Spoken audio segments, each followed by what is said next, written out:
Yeah, like I just wanted to like obviously I've had separate conversations with yourself, Lewis, and you, Jigger, just about with everything that's going on right now. And I just feel like as young black men, and with what's going on, like it's not the case of just jumping on the movement. It's just more of that we've got experiences that can help educate people to what we've gone through, how institutionalized racism, oh my God, and systematic racism and just racism in general, how it affects our day-to-day life, you know?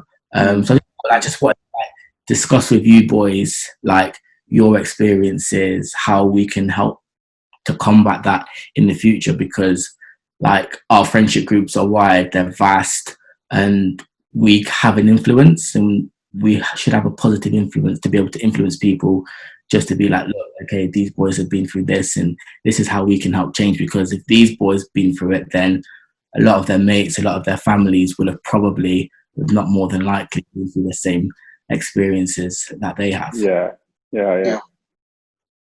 I hear that. Yeah. I think it's good to, like you say, shed the light from a more local perspective and a perspective that people maybe will more understand than what's necessarily going on in America and what's going on in the public eye that's out there, and do you know what I mean, in the media and everything like that, and more looking at it from a perspective of maybe something that they can relate to. Yeah, because I would say obviously in America the police brutality is bad. It's equally as bad here, but for me it's not just police brutality that I've had to deal with. I've had to deal with like a lot of other stuff, whether it be sports, job opportunities, even like renting a flat, booking an Airbnb, like in education as well. So there's more to with the whole Black Lives Matter than it just being police brutality. There's like a lot more which is with our progress in life. And that's the main thing. That's like what I kind of want to push across. Like it's all good and well chanting about police brutality, but police brutality is just one tip of the iceberg, and it runs deep, you know? So that's something that I feel like we should start to address, and just to help people, because a lot of people just think it's police brutality, or they're making it out like it's about police brutality when it isn't. There's a lot more to it than that. It's a lot deeper than that. Yeah. So what I would say is I think seeing a lot of what's going on now on social media, and the amount of people who were very naive to the situation, or like, and what black people have to go through on a daily basis, you know what I mean? And people, unfortunately, I don't know, when you've never been been associated around black people or ethnic minority people, and you've never been engrossed in their culture, then how would you know? And it's not something which gets taught like in depth in schools, which I think is something we could talk about a bit later. But the amount of people who have said they've been naive to it and never knew, and maybe that's just because as well, like they only see what they see on TV or in film, and they'll see what's in America. But like you said, us three have been talking, and we've all been through like a lot, and obviously, hopefully, people will start to realize actually it happens a lot, and this is like how we have to think, unfortunately, in our day-to-day lives. Because that's the thing, like you say, it is a day-to-day, and it's racism is such a broad thing that, like you were touching on, it's not just police brutality. It's all the little day-to-day issues that you have in terms of how people perceive you, like you mentioned, going for jobs, going out to places, how you interact with certain people because of how you think they are looking at you. Do you know what I mean? It's all of them things that impact your life on a day-to-day. And I think with what's going on, it's made a lot of people realise exactly what does happen. But in the same token, I don't know if you guys will agree, but it's made me realise that there were probably a lot of things that have happened throughout my life that maybe at the time I tried to sort of like just brush under the carpet, almost like it was nothing. Which is almost probably part of the issue as well. Do you know what I mean? Where when it's not, if you're not raising it as a problem at that time, people will continue to think that it's okay to continue to happen. That's a big thing that I think I've taken from everything that's going on at the moment. Yeah, definitely. I think when you're thinking about it and you start talking to people, I think more and more memories come back up of what's happened. And do you know what I mean? I think at the time, you, like you said, you forget about it, you're trying to push it off. But like me personally, I remember going for a job interview at a professional football club. I'm not going to name who that was. I don't think that's right for me to do that. In an area where black people are sparse, there's no black people there really. And I remember it was my first job interview after uni, trying to go into a professional football club. And the outcome of the interview was that I was the best candidate for the job. That's what they told me. I was the best candidate for the job. I interviewed the best. I was the best there. But unfortunately, you haven't been offered the job. And I remember ringing my dad. Obviously, he was waiting for me to like hear what happened, like the outcome. And he said to me, "Son, you know why you haven't got the job, and I know why you haven't got the job." And then I rang my old S&C coach to tell him, tell him the outcome, because he'd helped me a lot prep for the interview. And he was like, "Lewis, I'm actually so upset that you've had to go through that, because I know why you haven't got the job." And at the time when it happened, I'm just like, do you know what I mean? I'm more thinking, oh, I'm gutted I've not got the job. But when you look back on it and you're thinking, wow, like, is that how it really is? I mean, this is actually happening right now. Yeah. I mean, you're going for a job interview and you're getting told you're the best candidate for the job, but you haven't got the job, and that was the only feedback I got given. Yeah, there's no way that if they say, yeah, you're the best candidate for the job, then why are you not offering me the job? Why are you not slapping down a job contract on the table and being like, here you go, sign it, we're going to employ you?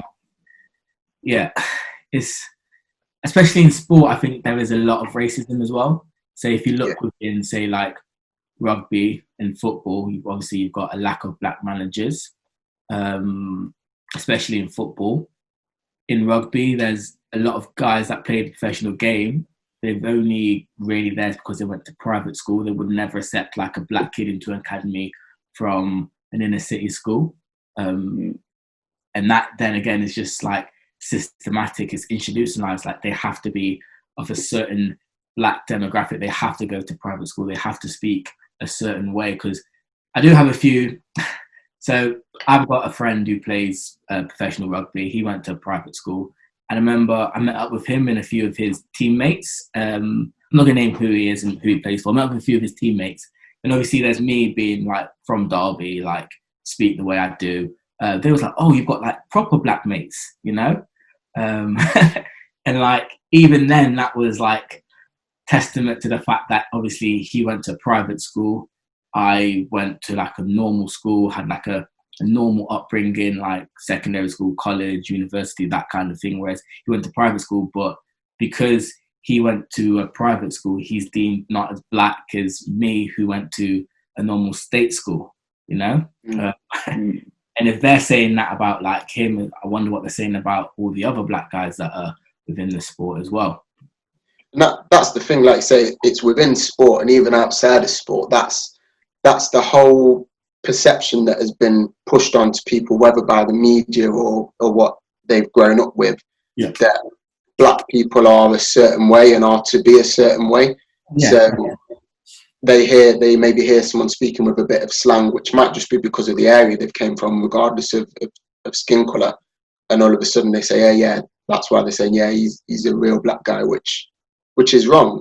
Do you know what I mean? And again, they're the kind of things when they happen, sometimes you just laugh it off. You're with a new group of people, but in hindsight, it is wrong, and that is a form of racism. Do you know what I mean? I've been in situations where I've been in a scenario. Again, I won't go into too much details because I don't want to bait out what the exact situation was, but where I've been introduced to someone early doors. And they've turned around and said to me, "Oh, I feel like you come across really, really aggressive." And now to me, it was a big shock, because I was really laid back in that situation. Everyone else around me was like, do you know what I mean, was comfortable with me. And then we got to talking, and it was like, yeah, and it ended up, do you know what I mean? The person was open with it and said, "Oh, I think it's probably because I've never met many black people, and from what I've heard, a lot of black people are aggressive, and that's how they are. So that was just my perception of you." And it took me aback a bit, do you know what I mean? And I was it got my back up a bit, and everyone around me as well. There's a few people that said the same, like you can't say that, you can't really think like that. But then there were other people that just laughed at it like it was a joke. Yeah. But really, for that person to meet me really early doors and just think that I'm a certain way because of my skin colour is wrong. Do you know what I mean? And it tainted that relationship for the long term. Yeah, that's happened to me as well. So like, whilst I was like transitioning out of say sport and whatnot, I did like a few cover supervisors, because before I got the job I do now, I was probably going to go either do schools direct or go back to uni and do a PGCE and do PE teaching. So I did like a few cover supervising because of like of my background, and I've got like a degree and stuff. Like I could actually cover a PE lesson because I've got like a few qualifications as well, like sports qualifications. And when I met like the PE staff, they was like, "Oh, we was never expecting you to be like this." And I was like, "What did you expect me to be like?" And there's like, "Well, you know, like you're black, like we expected you to be like arrogant." And I was like, "What do you mean arrogant?" He's like, "Well, you know, a lot of black sports stars are arrogant." And I was like, "I'm just a normal human being. Like I don't see like black or white. Like I've been in teams where white guys are equally as arrogant as black guys, and that's just the culture of sport, because to be the best, you have to have some kind of arrogance about you, because it's mental at the end of the day. And if you're not mentally arrogant, then you could let somebody who's maybe not arrogant defeat you." But I was like to him, I was like, "What do you mean?" It's like, "Yeah, you're not arrogant. Like we expected this, and we expected you to be like really thuggish." And I'm like, and he kept like carry on. He was like digging himself like a hole. And then like this woman PE teacher was like, maybe she was like, "I think you should like just stop." And that was in a school where it was just outside of Nottingham. So, you know, it was just that area of Derby, Nottingham, where if you travel there, you are going to receive some kind of like racist remarks. But yeah, I was shocked, like even that, like in a school setting, that ever since I left school, I haven't really heard that from a teacher itself. But then to go back into a school situation for a PE teacher to say that to me, I was expecting him to be like, "Okay, well, what is he like with the kids? Like, is he saying this kind of stuff to the kids?" Like, yeah, it was mind blowing. And I was actually really quite offended, and I pulled him up about it. And I was like, "Mate, you can't say that." And then like he did apologize, and he's like, "You're trying to say it came out wrong, but you know when someone's just apologizing just for the sake of it, you know, I was going to be at the school for at least 6 weeks." But that's the thing though. Like my question is to people when people say, like, "Oh, you're not black enough," or whatever. Like for me, I question people like, "What is being black?" Because you're saying being black is I've got to act a certain way, so you're stereotyping us all now. That I have to dress a certain way, I have to talk a certain way, I have to behave a certain way. But why does that define someone being black? And that's why I was questioning people, and I think it's more frustrating as well when you hear it from black people as well. Oh, like the word, people use the word, coconut and all that kind of stuff, or bounty bar. It's like, what? At the end of the day, I am black. I don't need to prove to you in any way who I am. I'm a black man. I walk in a black man's shoes every day. You know what I mean? So regardless of where I come from or how I talk or how I act, that doesn't change the fact of who I am. Like, for example, for me personally, I grew up on an estate which was a nice estate. Do you know what I mean? Very nice estate. Majority of people on there were white. I went to a primary school, again, majority of the people were white. And then people then say to me, which is like, "Oh, you're a coconut, or you're a bounty bar. You're this, you're that. You're not black enough." And it's like, and this is also coming from people who are white, which is like, hold on a minute, you're not even black, and you're trying to tell me who I am. And I think that, and it's like, well, like I always say to people, what is being black? Being black isn't living up to a stereotype. Being black is who you are. Yeah. You know what I mean? You can't, and I think people need to realize you can't just be going around saying them kind of things to people, especially when you are black. And I'm true to myself. I don't need to prove to anyone who I am. So I think people need to realize that, like when you're saying about the guy saying to you, "Oh, I thought you were going to be arrogant." Like, what? Same thing. I mean, he's stereotyping black people. And that is it. Like, a lot of black people being stereotyped is also then down to the media as well. Because if you've got me and like a white person who commit a crime, like, I'm automatically labeled as a thug. Do you know what I mean? Whereas they wouldn't even say the white guy's a thug. They'll be like, okay, well, this guy attacked this guy and like he stabbed him. Whereas it means like, oh yeah, a black man, a thug, he stabbed this guy and killed him. Like, automatically the language they use to describe the incident is worse. And I feel that like because of that, we're always perceived to be like bad people. Because like I could walk on the street and then an old lady, I know people say it all the time, but it happens. Like, I've seen it happen. It's happened to me so many times. Like, an old lady, she'll either cross the road or she'll clutch a bag because she thinks I'm going to mock her. Yeah. Where really, if you're an old lady walking the road, I don't really care about you. I'm just going to carry on about my business. You know what I mean? I probably got my headphones in listening to music. But I see it happen all the time. Like, I even remember it happened. I was in a supermarket one time and I saw this. There's an old lady. She was struggling to like reach something, put it in a basket. So like, I was like to her, like, oh yeah, like, do you want me to get this for you? And then she kind of was like taken aback, like, what is he doing? And I was like, do you need help? And she was like, oh yes, please. And obviously, like, I helped it. I got it for her, I got it for her, put it in a basket. And then she was like, oh, thank you very much. Like, I didn't think like you people were like this. And then like,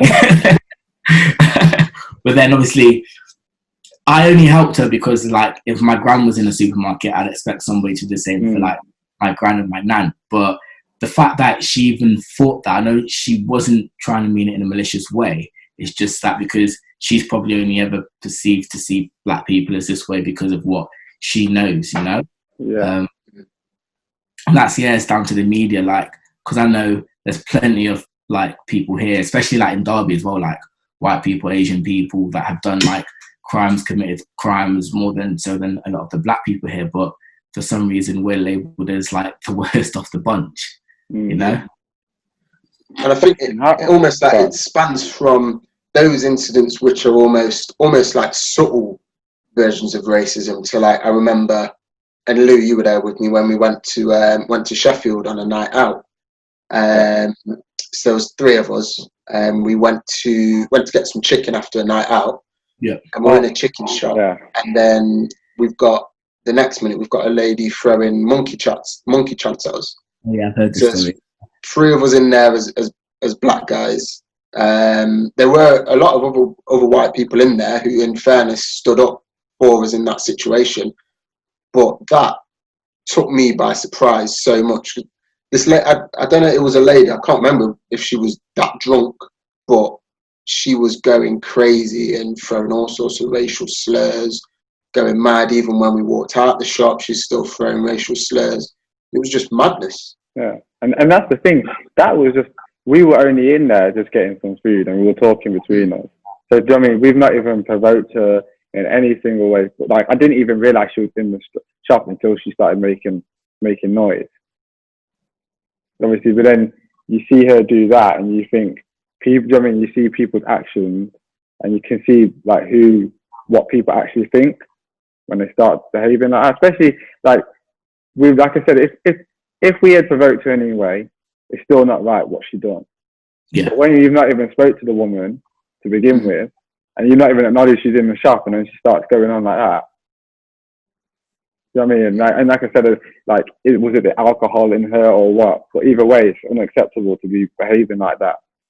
Even so, like, going out on a night out sometimes is a horror story, especially when you go like other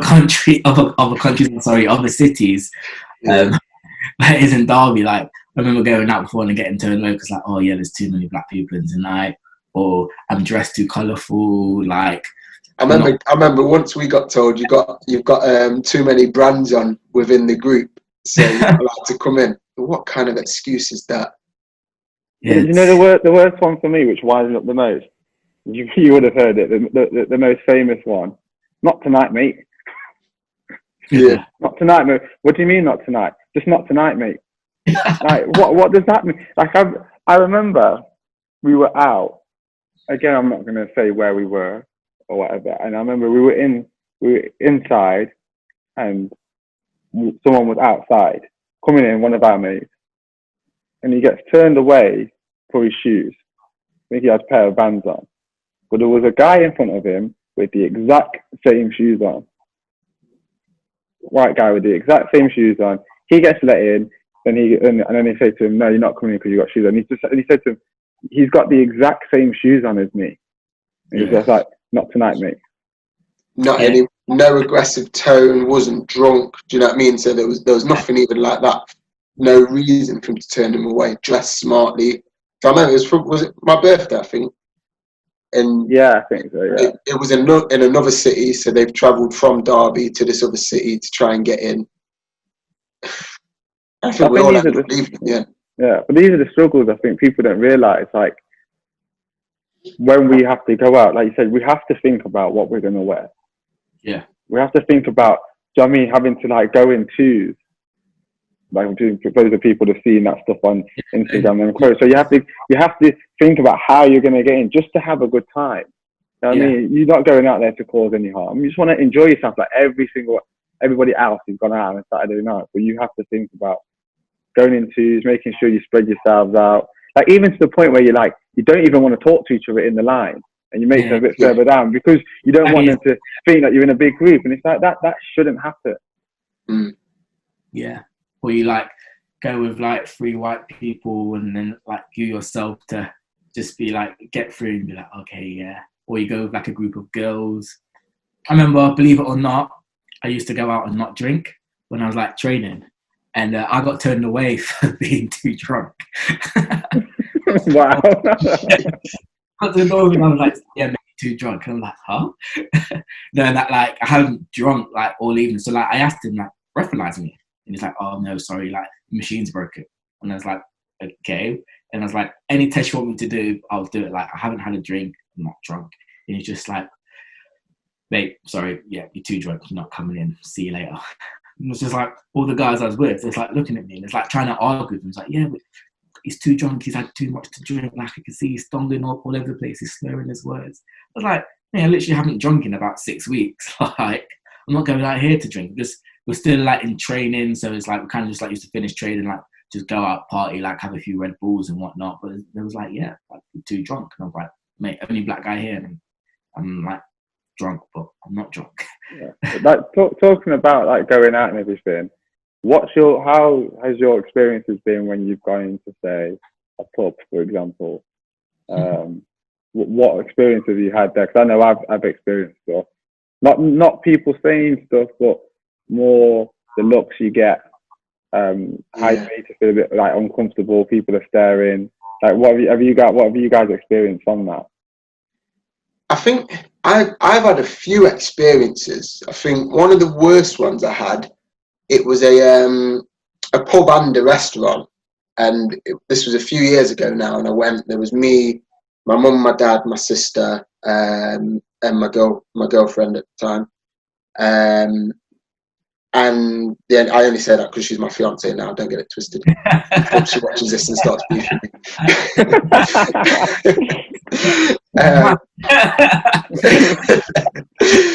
So we've gone in now, and as we walked in, bear in mind, so we're the only black people in there, which we noticed. You know what I mean? But to us, it's no issue. We're going in to enjoy the night, have a nice meal. And all of a sudden, everyone's turned around, literally sat there and eating, and they're staring at us. And it's like, what's going on here? Like, have I got something on my face? Am I wearing something offensive? Like, what's the issue? So we sit down, and again, the same sort of thing. In fairness, the staff were all right, but it was just all the people in there that must have been locals were looking around, shocked to see black people and almost offended that we were in there with them.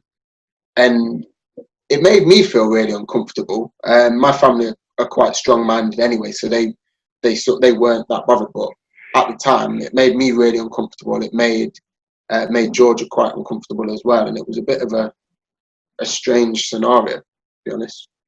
Yeah. What about you, Judah? Yeah, it's that initial when you walk in and like everybody looks at the door, especially like in like a nice cozy pub. Like you walk in and like the door opens and everyone like looks. then like, I remember like just walking straight up to the bar, and you know when you know people are watching you, like that's all I could like. That's all I could feel was like people's eyes boring into the back of me, and like I've got my drink and then like I've sat down and then like people are like, you know, like just like looking to like see what I'm doing. Like I'm not allowed to be in there. And I think there are a few like places like that, like as soon as you start going out further, like you know they're gonna do like nice food and whatnot. But yeah, like it made me feel really, really uncomfortable. Like I'm not allowed to be there. Like I've got every right as you to like go to whatever place I want to go to and have a drink, have some food. Like why should you not make me feel uncomfortable because I want to come here? You know, and it has made me feel like a little bit shit. But yeah, it's just one of those things. Whereas like it is probably they're local and they're not used to seeing like a black person down there, but that shouldn't be the case. You know what I mean? Like to see enough of us on TV and whatnot to know we do exist. So yeah, and like I said, when you travel a bit further out of say the city, you obviously you notice it a lot more. And I remember playing for Balfour Town, and at the time it was me and Jerome actually, and we moved there when we was like 9 years old, and then Jerome left after I think 2 or 3 years, I can't remember. But we were the only black people in the whole of Balfour Town Football Club, all the way through all the ages up to the first team. And he left, and I was then the only one on my own. And at times you just feel like you can be made to feel alienated. You know what I mean? And sometimes it wasn't intentional, but the way you can sometimes just feel left out on your own. You know what I mean? And you experience that at such a young age.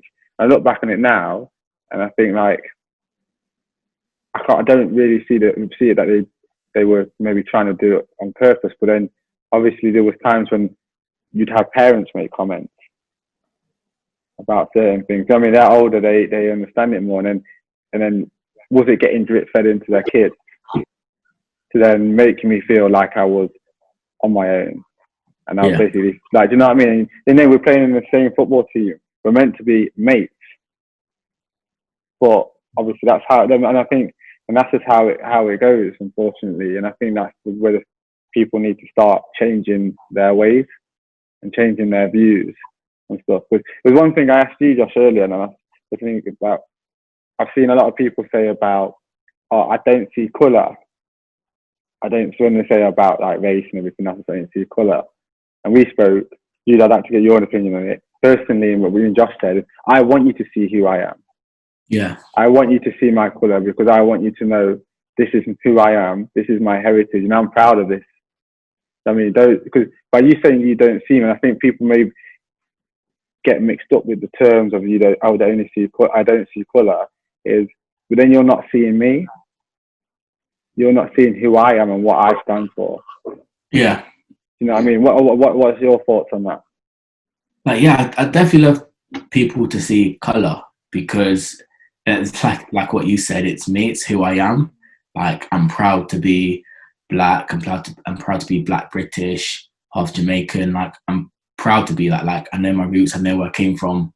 So I like people to see me for who I am and not just be like, everybody is the same. Like, yes, everybody is the same, everybody's got the same rights, but it should be a white person, a black person, an Asian person, a brown, pink, yellow, whatever. Like, we should all have the same rights regardless of our colour. But then we should see our colour, and we know that, say, black people in this country have been treated a certain way, brown people in this country have been treated a certain way, Asian people have been treated a certain way, black people, they then treat white people a certain way because of the way that white people have treated black people. And if we saw colour and we're all on terms of that, we're all equal no matter our colour, then it should be fine. And that's how I'd like to be seen. Like, I wouldn't like to be seen as somebody who is inferior to a white person because of the colour of my skin, because that's not how it should be. Do you know what I mean? Yeah. And I feel like that has happened to me my whole entire life. Like, I remember growing up and like, I never really got the same till I got older. Like my mom, my dad, my grandparents said to me, like, Judah, look, you have to work twice as hard as your friends. You have to work twice as harder than the people in class. And like, I never understood that. I just thought, like, why are they trying to make me do more work for that? I don't get it. And then it's not until something happened to me at secondary school.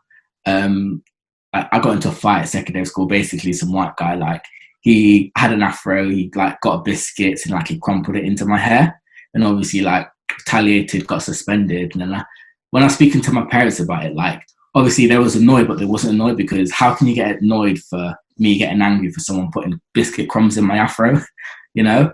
And they kept saying, like, we keep saying to you, like, you have to work harder, like you have to work twice as hard. And I was like, but I don't get what you mean. And he's like, well, when your granddad first came over here, there was a sign on the door that said no blacks, no dogs, no Irish. So like, he's worked hard to be where he is right now, to be able to like make a life, make enough money to go back to Jamaica.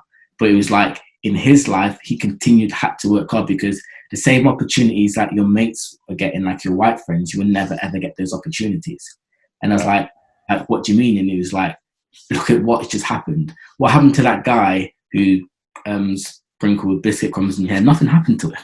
Do you know what I mean? But I got suspended for like lashing out. So then when I understood that, I knew that then like my teachers and the head teachers, they always used to see us as inferior human beings. Like, I think it's every black person will say the same, like, there's one teacher or a few teachers in your school that will be like, oh, you're never going to amount to nothing, you know? And I used to get that like quite a lot. And obviously, like, I used to excel at sports. So as soon as I started excelling in sports, and then like I was in like the paper a bit, like I got a call from that teacher saying, oh, would you like to come back to school and talk about it? And I just said, yo, fuck off, you know? Like, you've always said this to me, and like, I've proven to you that I can be someone, and I worked as hard as I could just to be able to be accepted within society. And like, that's why I don't want people to see race, is because like, I'm black, I have white mates, I have Asian mates, you know, and like, we're all equal as one. And I know my Asian friends are proud to be Asian. My white friends are also proud to be white, and I'm proud to be black, and my black friends are proud to be black. And that's what we should see. Like, we shouldn't see somebody as inferior or superior as another race. And yeah, like, that's what I see. And I think that's what a lot of people don't get, because obviously we know like the whole slave trade, and that like a lot of our friends, their grandparents and stuff, they were probably like ancestors to slave owners, you know? Like, now as the generations are like dying down and there's time for like a new generation, I just want the new generation to accept us as who we are, because really the teachers in school that was given a shit for being black, that's our parents' generation, you know? And now our generation, our kids' generation, God willing we have kids, like, it's going to be a different time, a different like place on earth. Like, we should be able to be like, okay, well, I don't have to turn around to my son or my daughter and say, look, you're going to have to work twice as hard as your mates. Like, that's what I want, you know, because I should never have to have gone through that, you know? And like, times in life where I've been struggling just because of the color of my skin, and there's nothing that I can do about it just because I was born black, you know? Like, I shouldn't automatically be put in a bottom set and perceived to be dumb or stupid because I'm black, or aggressive, you know, or perceived to be a thug because of the color of my skin. Like, yeah, that shouldn't happen. But I want people to know that I'm black, but I don't want people to perceive me as somebody that is inferior to them. Yeah. I think that's similar. Yeah, it's similar to like what I was saying to Lou earlier, in that I think a lot of people confuse that term in terms of not seeing colour with not treating people differently. And you're right, I think it's important that people do see colour and do understand who you are as a black person, what you've had to go through. And I think a lot of people within different cultures are doing a lot of their own research now, because they realise that maybe in schools they weren't taught what they should have been taught about black culture, in particular, obviously based on what we're discussing.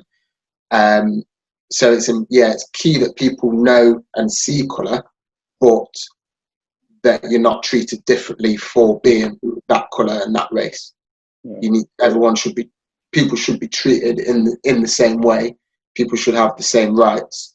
At the moment, the focus needs to be on Black lives, and that's why the Black Lives Matter is the big thing out there at the moment, because that is where there are issues. And like you say, in terms of it needs to be resolved so that for the generations to come, they don't have to go through the same sort of things that we've had to go through, our ancestors have had to go through. Do you know what I mean? And yeah, maybe some of our scenarios, people might look at it and think they're mild compared to what's going on, but it's all a part of the bigger picture.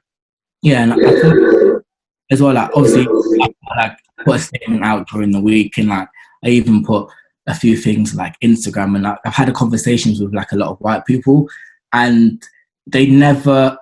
It's like they because they've never experienced it, they didn't realize how bad it was. Because like, I was just like some of the stuff that has like happened to me, and like some of the comments I've received, and like a lot of people are like, oh my God, the fuck, like this is like mad, and like I'm so sorry this has happened to you, but I'm glad they're starting to see it, and a lot of people are becoming outraged by it, and like me, when I see that they're outraged, it's kind of made me like happy but upset at the same time, because it's like those situations, they affected me as a person. They either made me angry or they upset me, and because now you're only becoming outraged, like it's past that. Like I've got over it, I've got stronger because of it, but that should have never happened to me in the first place.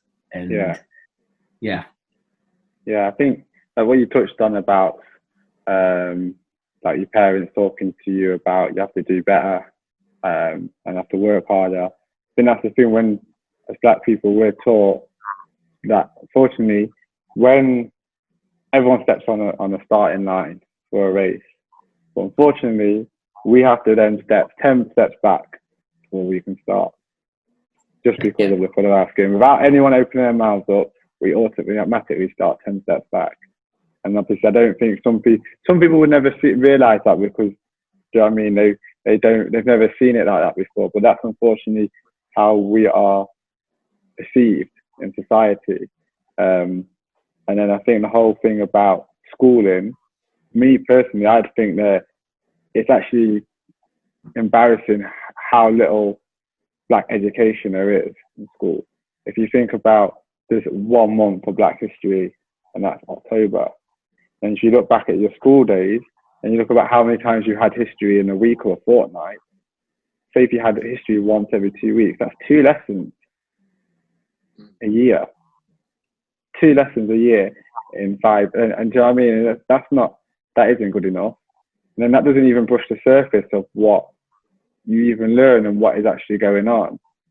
And I think it'd be nice to see after all this, if the educational system changes and they review the curriculums and realize actually we need to start educating people a lot more.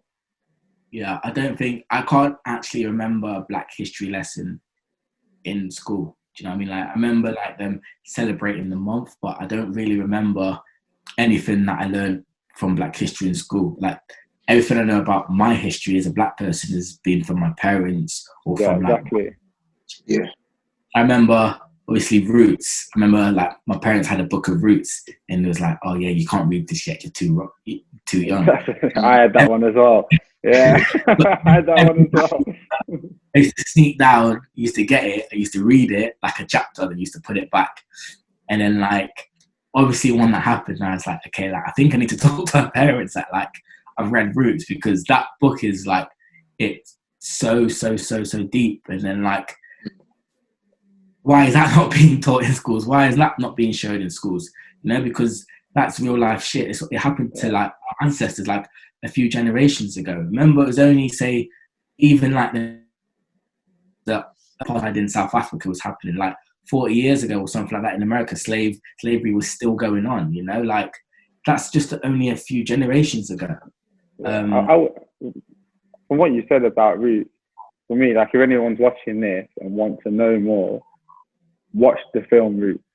Like it's a hard watch. I think it's probably the hardest thing I've ever seen, because like there's other things like when they see us, and that's a hard watch. But for me personally, I think Roots just shows everything you need to know about slavery and how black people were treated. Like, and it's, do you know what I mean?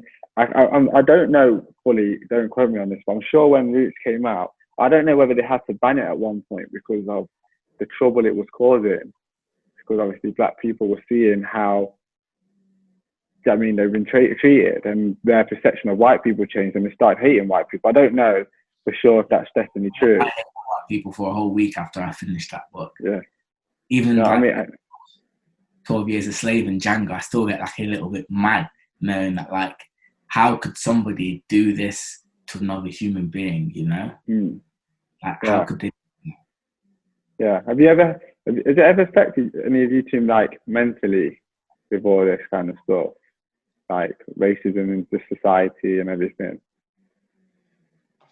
I think it's more just made me cautious about what I do, where I go, who I speak to, things like that mainly, which again, I look back and you maybe think there's experiences that you've missed out on because of the worry.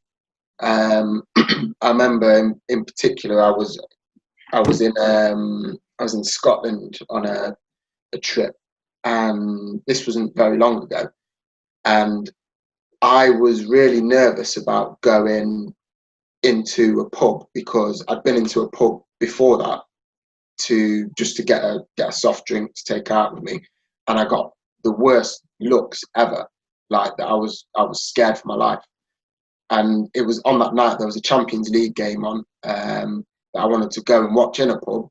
But as I was approaching the door, I was getting these same looks, and I was fearful in that situation that I didn't even go in. I sort of looked from the door, got looks from people on the outside who were out there smoking, having a cigarette or whatever, and was that scared that I thought, you know what, forget this. I ended up going back to the hotel I was staying in and watched it on my phone. And it was, I think things like that have stuck with me, because if I'm ever in a similar situation now again, and I'm getting them same kind of looks, and I'm in an area that's maybe not the norm for me, I am going to be worried. Do you know what I mean? And there's probably worse situations people have been through, I imagine, where again it's stuck with them and they now won't do a similar activity or a similar thing because they're worried what could potentially happen to them. Yeah. Like, I think for me, like, it's affected me for a long time mentally. I'm like past it now, but it put me in a dark place. You know what I mean? Obviously, I'm like opening up a little bit more now. I don't know who's black people will see this, but it put me in a dark place for a long time, and it was like I lost all sense of who I was. Not just as a person, but as a black person as well. Like, I lost all sense of who I was, and I started acting differently. I wouldn't want to like really do anything, socialize, whatever. My perception on white people is this what every white person's like. Even though I know loads of white people, I've got white friends, I know loads of white people, then I'm starting to think, is this what all white people are like? And, do you know what I mean? And I shouldn't think that. And it upsets me to know that I lost my identity for a long time. Do you know what I mean? That upsets me a lot, because I should be proud of who I am, and I am proud of who I am now. But back then, it put me in that place where I did forget who I was for a very long time. And I think that's the thing people need to realize is do you know what I mean? It's not just you saying anything or racial slurs or whatever, but mentally it can affect a lot of people. Yeah. Which people obviously again don't realize, and we all talk about mental health and all the rest of it. Like, it's just the same. By you racially abusing someone, how do you know it's not going to affect their mental health? Right? Or you just thinking that you can say these words or have these views, and do you know what I mean? They'll take it on the chin. Yeah. So, no. Yeah. It's like, I mean, that's a deep topic, but people obviously should be aware of that before they open their mouth and say or what they think or feel? Yeah, for me, it was like I felt like I could never be accepted by society, just because of the way I was born. And like yourself, like I did feel like I lost a bit of like myself, like identity, but then I would go out and I would do certain stuff just to be able to like fit in with like everybody else, or if they're gonna make token black guy jokes, I can make them myself. So like I feel to be like a part of society. And that happened to me for about 6 months, and then I remember having a conversation with somebody, and it was like, "Look, mate, like just be you, like just be yourself." He's like, "You don't have to act out to fit in." This was a white guy, by the way. He's like, "You don't have to act out to fit in." He was like, "Just be yourself. Like I'm gonna be your mate. I'm gonna love you, like regardless." But he could see that like situations that I'd been in before, and like some of the abuse that I had received in the past, it just made me wary of being myself. It was more of that I need to fit into society. So this is what I'm going to be like. This is who I'm going to be. Yeah. Yeah. But Yeah, and like I said, you lose your identity, lose who you are, and then you look back and it's like when you reflect on it a bit more, and it's kind of like for me personally, then I just feel a bit ashamed about myself yeah, because like I am proud of who I am, but back then it was weird that you know what I mean, I wasn't, and I think that was my issue, it was hurting me that much that I lost that, and obviously then when I think about it, it upsets me the fact that I allowed myself to be put like to be in that situation to feel the way I did. Do you know what I mean? yeah.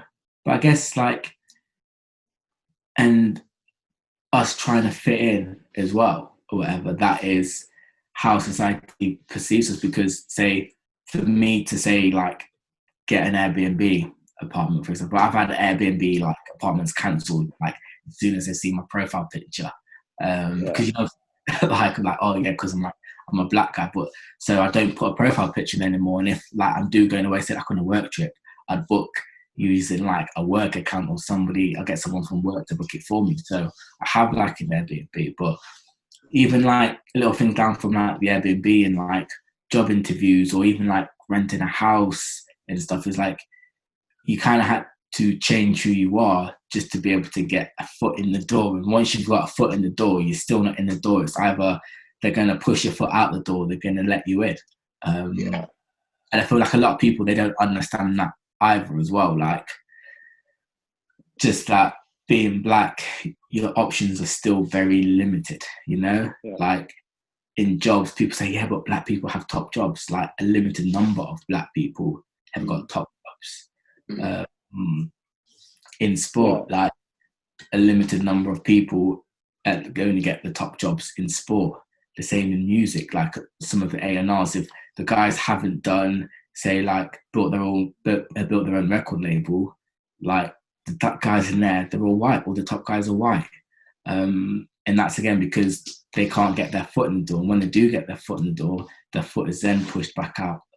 And I feel like, again, that was a part of me back then trying to get my foot in the door in places where I could never get in there if I went as Judah Simpson. Because let's be honest, like if you look at Judah Simpson, that's like a that's just a name like you never associate like a white guy with Judah. You'd associate Judah with, yeah, this guy's either a black guy or he's a Muslim guy, he's a Jewish guy. Like that's it, you know. And but like just to be accepted in some parts of society, I had to change my identity just to be able to get my foot in the door. Yeah. And that's what I mean. It's all through stereotypes. All through, Yeah. like I remember, and people's perception of us. Like I remember, we used to have them inset days at school, and you go into town just to go into town. Do you know what I mean? You wasn't actually doing anything, doing laps of Westfield or whatever. And I was waiting. I remember me and my mate were waiting at the bus stop, and a police car pulls up. And I was like, oh, thinking, here we go. Like, is he going to ask us why we're not at school? That's what I thought in my head he was going to ask us. And then he comes out of the car and says, there's been a package thrown out the window not far from here. And the description matches you two. And I was like, well, what's the description? And basically explained it. And it was like down to a T. from the jacket we both were wearing, the t-shirt we were both wearing, jeans, the trainers. I was with an Asian guy. So he was like, I'm going to have to obviously search you both. Obviously, back then I was more naive, and he was on his own, the officer was. He put us in his police car, and then both in the police car, and then he searched us one by one, on his own. So in the back of the police car, just us two and him, and he's searching us both. I remember I had to call my mum to come out to sort the situation out. So she had to come out of work and report a meeting. And I remember she cussed him hard. One, for putting us back in the back of a police car on his own. Because he's like, you don't know these boys. You don't know what, if they've got a knife on them or anything like that. You don't know that. Like, do you know what I mean? You don't know what they could have done to you. You're on your own, there's two of them. And second of all, the fact that you searched them on their own is obviously against the law anyway. And in fact, do you know what I mean? They could say that you touched them in certain places. Like, do you know what I mean? And it's 2 against 1. And I remember he had to come back to ours.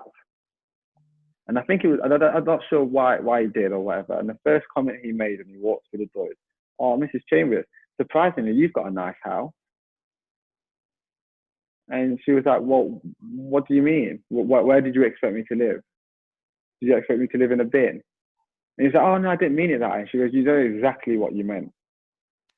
And it's things like that where people stereotype that, because we had a nice house that we, do you know what I mean? What's that got to do with anything?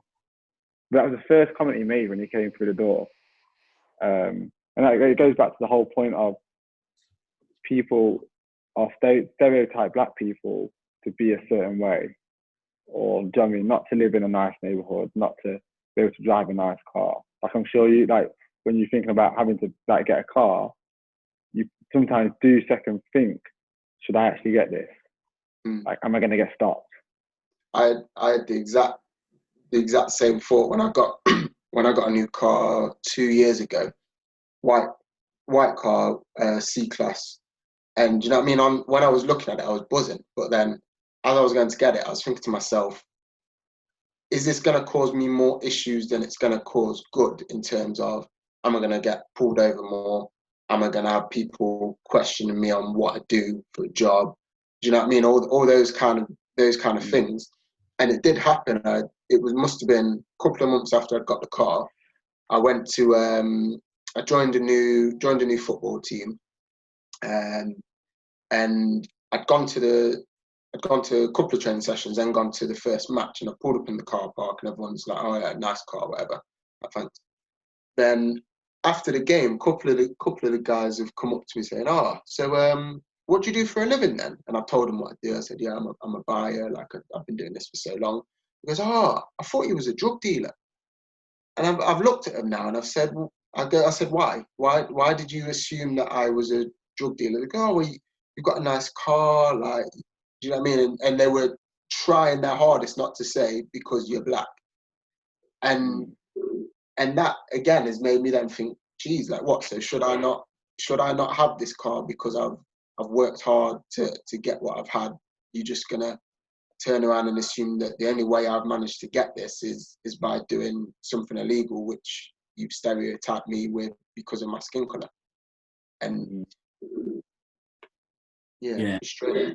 That's the thing. Like, as soon as they, like, especially here, start to see like a black guy doing well in a career, and like, you don't know what he does, but you see like all his material possessions, their first instinct is like, "Oh my God, like, this guy, like, he must be involved in crime, like, he must be a drug dealer, like, you know." And yeah, that is hard, because even with me, like, I've been stopped and searched so many times, especially when I was in London, like in London for uni, but obviously I was training there full time as well. So obviously, like, I used to go from uni to the track and back and forth. So every single day I'm in a tracksuit, and every single day, like, I go to uni, go to the track, do the same journey every single day. It took me about 2 hours each way.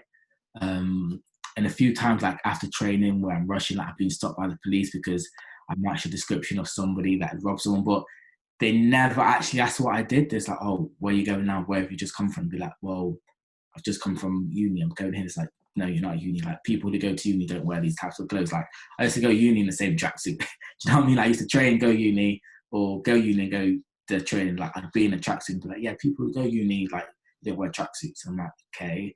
And then it's like, okay, well, it's happened to me one time actually. It's like, oh, we're going to put you in cuffs and we're going to search you. And I'm like, you're taking a piss. Like, I've just told you, like, where I'm going. And it was like, okay, well, we're still going to put you in cuffs. So, like, they put me in cuffs. They, like, open my bag. Like, they've gone in my bag. They've seen, like, my uni books. They've gone in my other bag. They've seen, like, all my athletic spikes, my athletics gear. And, like, I told them, it's like, yeah, but you might have drugs, you might have a knife hidden in them. Then they confiscated my spikes because they said, like, my spikes could be used in this dangerous weapon. And they roughed me up. It's happened to me, like, another time, like, I've gotten back and I'm wearing full GB kit. I've been stopped in a train station because I was running for, like, the last train. And they was like, well, you was acting suspicious, like, we need to know that you're not doing anything, like, you could be getting the last train to take drugs back to wherever you're going. I'm like, not really, like, here's my suitcase, here's my boarding pass, my passport, like, I'm just trying to get home. Like, they purposely searched me for so long that I'd missed my train. Luckily I had, like, people in London that could put me up, but still, when that was all perceived, like, because I was black, like, I've also been out with, like, white mates and, like, they've searched, no one searched me, or they put me and, like, a few of my black mates in cuffs, and, like, the white person's just standing there like, okay, because we're deemed violent and dangerous and, like, we might like that, which definitely isn't the case with the group of guys that I was out with, you know. But yeah, I think with all that, and I think, like, it must be hard, say, for, like, our parents, who, when you go through something like we've been going, like, when you go through something like that, and then you tell them what happened, you know what I mean? Because, like, for them, they've had that. So then, for their, like, own flesh and blood to be going through it as well, and they went through it at a time when racism was, like, high. You know what I mean? Like, I remember my dad moved to Liverpool when he was 17 or 16 years old to work, and he was the first black person to ever work on Liverpool High Street. And every day he had to run. He got chased through Liverpool High Street by white people. They chased him through the whole high street. And he had to run for the bus every day. Had to do that. You know what I mean? So, like, and then, like, I mean, all our parents have gone through a lot of stuff. So then, for it to happen to us, it must hurt them even more. Obviously, because they've all worked hard to give us a better life than what they had. You know what I mean? And and it makes me think that like we said, when we have kids, unfortunately, the things we're going to have to teach them is stuff like how to, like react if you ever get stopped and searched. I mean, to make sure that you don't harm, you're not harmed in any way, and you get home safe. So, I mean, we shouldn't have to. I mean, I'm thinking that now, and I'm not planning on having kids anytime soon. Thinking about how that we need to make sure they know their heritage and where they come from and who they are. But you know what I mean? And that we shouldn't have to think. We shouldn't have to be thinking about how we need to teach our kids about how to act if they ever get stopped by police, to make sure that they come home safe. Yeah, we should. But yeah, it's we'll see. Hopefully, with all what's going on, people are making a change. People are starting to realise, and I've seen a few people who are doing that. Yeah, like, I've seen, like, a lot of people, like, a lot of people, like, DM me, like, asking me, like, on what books they should read. So obviously I put a book on there. A few people have gone there and bought it. A lot of people are saying, like, they want to be, like, educated, and I think people have asked, like, can I have some of your experiences? So, like, or can I know, like, how to see it? Because, like, a lot of people that have messaged me are teachers, and they're, like, obviously they're in, like, a predominantly white schools, and there is, like, a handful of black kids, and they just want to know, like, how they could come across to the black kids. Like, you don't need to come across to them. You just need to be mindful and wary of the teachers who see them as inferior to the other white students. You know.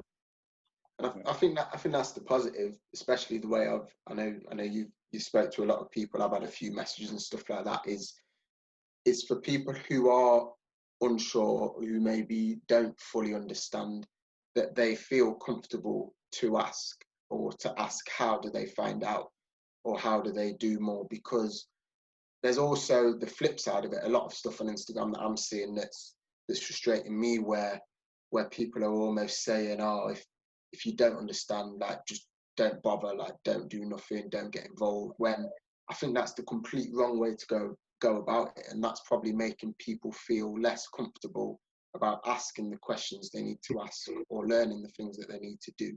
So, I mean, all I'd say to anyone who sees this, for example, if you want to ask questions, do you know what I mean? Doors always open. If there's anything you don't know, or you don't know how to act in certain situations, doors always open. Don't feel like the minority of people who may be on social media and are making you feel bad for not knowing already. Don't let that change you making a change. Yeah, and that's what as well. Like a lot of stuff on social media saying, like, if people aren't speaking out, then they're part of the problem, or they're not posting anything. Like, at the end of the day, social media is just one avenue that we can explore to make things better. Like, just because people don't post, it doesn't mean they don't see what's going on. They're not doing their own research. They're not reading it. So, like, people shouldn't be knocking them for not posting anything. Because, yeah, social media is a movement, but you can also look good on social media, because people might have been posting like all of this stuff just to look like they care, when in fact they don't really care, you know? Yeah. Just let people do what they feel is good by them. And then do have any questions, or if they are doing their research that people don't know about, then just let them be then. Like, don't tarnish them as racist because they haven't posted anything, which I feel like that is what's happening right now as well. Yeah. Like I was saying to my mum earlier on the phone, actually, I was like, I'd be more offended if someone came to me and said, oh, I didn't know what I didn't know what to say. I didn't know what to say, so I just didn't message you or ask you anything. You know what I mean? Like, because then it's just showing that you're not really wanting to learn. So, I mean, like, I'd rather you ask me. Like, I mean, I'd rather have a conversation with you and you're completely naive to the situation. Then you just say to me, oh, I didn't know what to say, so I didn't message you. Because then it's just like, well, you've not made any effort whatsoever to try and educate yourself. And plus, we can all be educated as well still. That's why, like, I feel like this past week, I've tried to speak to as many people as possible, because I want to get their views on how they feel. Like, because obviously I know how I feel about everything, but I want to speak to other people and find out their experiences and what they've had to go through and how they feel about this situation, and then have they spoke to anyone else who's said anything. So I think we as Black people can also carry on educating ourselves, learning from this. 100%. And I think you're right in that there is never enough knowledge. Do you know what I mean? You can never know too much about the situation, about history, about even what's going on now. Do you know what I mean? You can never know too much about it. So, you know what I mean? Keep your eyes open, keep your ears open, and take things in. There's been situations where you see people who are clearly uneducated, but then are speaking in a way as though they are educated. I don't know if I've said that in a way that makes sense. I know, Lou, we spoke about a situation earlier, which, in fairness, I don't even want to speak about now because it angered me that much that I probably won't be able to discuss it in a way that is reasonable, where it's an uneducated comment that makes other people then feel like they aren't worthy of doing anything as a Black person, that they're not worthy of being able to speak out or to learn more or to stand up for themselves in this kind of situation. So I 100% think that if you already think you know everything, you don't. Go and learn more. And like you said, Lou, if you don't know anything at all, then that's not an issue. Do you know what I mean? Everyone has to start from somewhere and do your best to learn and educate yourself. Yeah, exactly, man. But I think what we can do is